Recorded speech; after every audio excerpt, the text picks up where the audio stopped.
YouTube, what is going on? What's going on? I want to say happy Friday.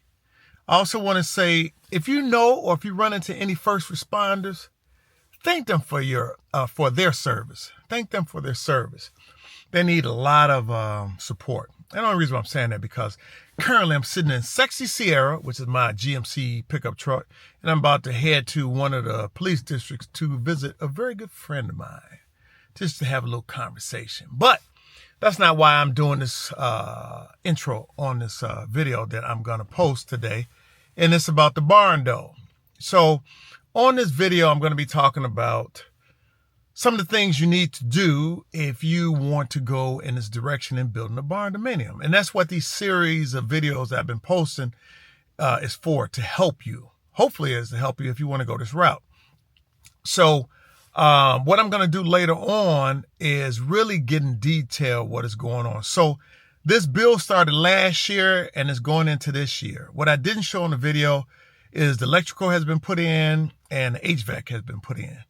All right. Now, what needs to be put in is the flooring, the insulation, the drywall, the appliance. All right. Not a lot, but still a lot. So it's been taking a while. And towards the end, my last video of this, I'm going to explain what has happened. Okay. There's been a variety of things. Good, some bad. The people in this county, or I shouldn't say the people, the office in this county who does all the inspections and the planning, they do many inspections. And in these inspections, they find issues. So they found some issues, which is good because I want my place to be right.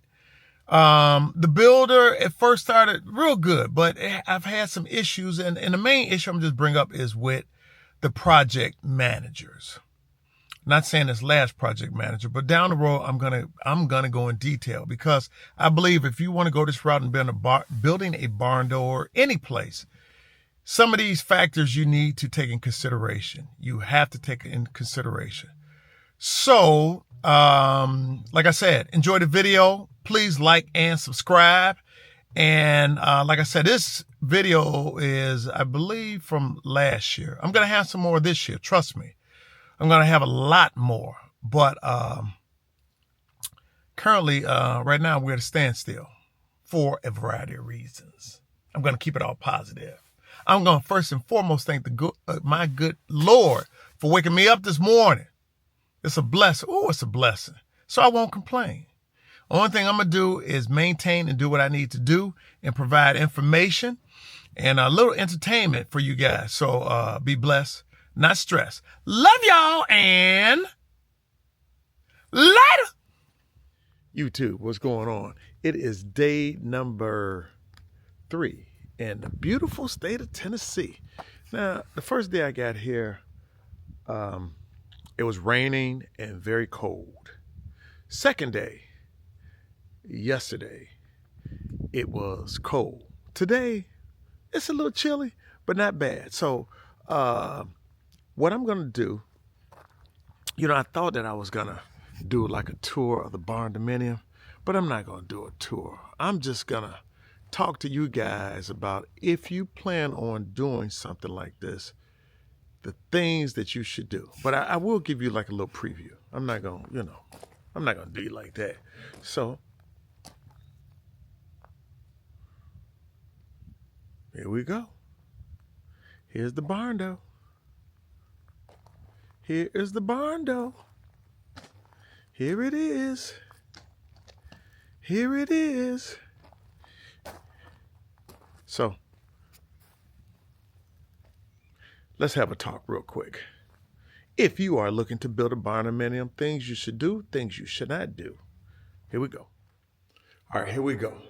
If you have been with me since this journey has started, last year I was blessed to find this property, okay? And now, as you can see in the background, we got a bunch of studs up, and then of course you got a stud talking to the camera. I'm just kidding, not a stud. But anyway, so what I want to talk to you guys about is if you're trying to do or go the route of the barndominium, things you should do, okay? Things you shouldn't do.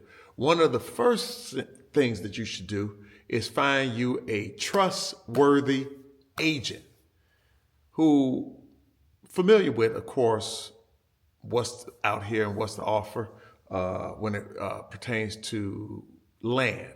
Okay, so I found this land and I did it online, and then I found the agent. Found out the agent, me and the agent had a lot in common, which is a blessing because before I found this particular agent, I was using other agents. And to be quite honest with you, it didn't turn out the way I wanted it to turn out. Now, we know the end goal for any agent, and also I'm a real estate agent, but not here, is to get your commission. But you should also have in mind that, listen, I'm going to give my client the best service and best product possible. So, and that's what was given to me. So, find you a good agent. And then once you find you a good agent, you're going to have to find, if you're going to look to do a build like I'm trying to do, you got to find a good company to do the build and a bank that's going to do the financing, okay? This is done under a construction loan. All right, I won't get into all about construction loans, but one reason that I use the builder and the bank is because the bank had previous dealings with this particular builder, so they had a relationship, which is a plus. Many people have put down money and so-called had builders, and the builders walked away and they lost their money and had to kind of start over again. So that was one reason why I went with the bank that I went with and the builder. Also, too, when you start getting quotes, in smaller towns, of course, people want to use, locals, that's a good thing. Keep the money in town. But sometimes you can't always do that. And one reason why I didn't go with the local builder, is because of, once again, the bank and the builder's relationship. Okay. Now, the place that's building my barndo right now, so far, so good. I mean, it slowed up for a minute, which, was kind of an issue, but not an issue. I mean, things happen. So also, too, what you have to keep in mind, contingency. You will need some extra money. You are going to need some extra money. I don't care who you use, where you go. So things come up. So right now, currently, the issue that I have, and it needs to be addressed, is electrical issue. And we have to have a service, the pole move from one section of the property to the other section of the property, okay? And as a result, that cost is coming back on me, all right? So, things happen. So also, too, the other thing to look out for, when people know you are not from the town that you're building in, sometimes, when you're trying to get people to do work and give quotes, they will try to stick you and tell you crazy amounts for things that you should know that it shouldn't cost that amount. Now, what people may not know about me, I've been doing real estate for a long time. I was a landlord for many years, over a decade, okay? So I kind of know what prices should be at, okay? And I understand we live in an economy now where things are just higher. It's just higher. That's just the way it is. But not as high as some people have quoted. So you got to keep that in mind. So you have to have, once again, find you a good builder, find you the bank, and get different quotes outside of the builder if you're doing things like that. And that's pretty much it, and then be careful of people giving you quotes which is not right. So it's called discernment in the spiritual world. Discernment, basically trying to determine who's good and who's not good. All right. And first and foremost, I'm about to head back on the road to Chicago, but I'd like to thank the good Lord for bringing me here safely on that highway. And I pray that he grants me the same grace going back. All right. And I hope that everybody out there has a great Valentine's Day. Today's Valentine's Day. I really don't celebrate Valentine's Day. Every day, if you have a loved one in your life, should be Valentine's Day. But my mom passed away on Valentine's Day. So, for me, it's special because, I remember, who my mom was. But also, it's kind of sad, too, because I think about this, he passed on that day. But to me, that makes her a special woman. So anyhow, so that's about it for the barn though.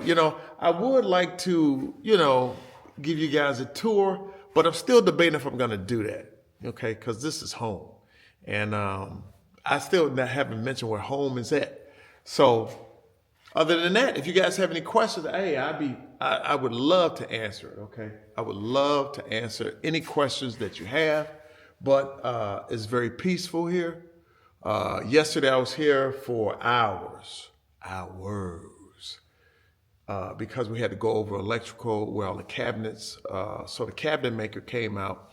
Let me discuss this. So yesterday, project manager here, and the cabinet maker came out, and very nice gentleman, and he had to do his measurements, and they're building the cabinets. And we're gonna have those drawers when they close. It's like the soft closing drawers on the cabinets, and they had to make their markings on the floor to deter for the electrician. So the electrician came, and very nice lady. So we walked over where every switch has to be placed in the house, a variety of things, and some additional things. So that's another thing. So now, once you do this build, because I bought many properties in my little time on this world, but I never built anything from the ground. This is the first time I built something from the ground. So there's a lot of little details, and a lot of times it can become overwhelming. And one of the reasons that I did not do a video yesterday, because I was tired. I was very tired. I mean, it was it was a lot, but the process is good. It's a good process. So for the barn door part, at this point, that's it, ladies and gentlemen. That is it. So listen, as always, be blessed and not stressed. I love you guys and girls. Until next video, it's cold in here, so I'm trying to talk. As you can tell, it's cold. Until next video, I love you guys. Later. Okay, I'll show you this. Here's the front porch.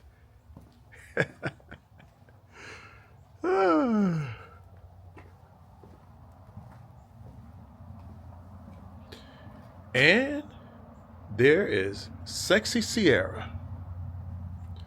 Gonna take me back to good old Chicago.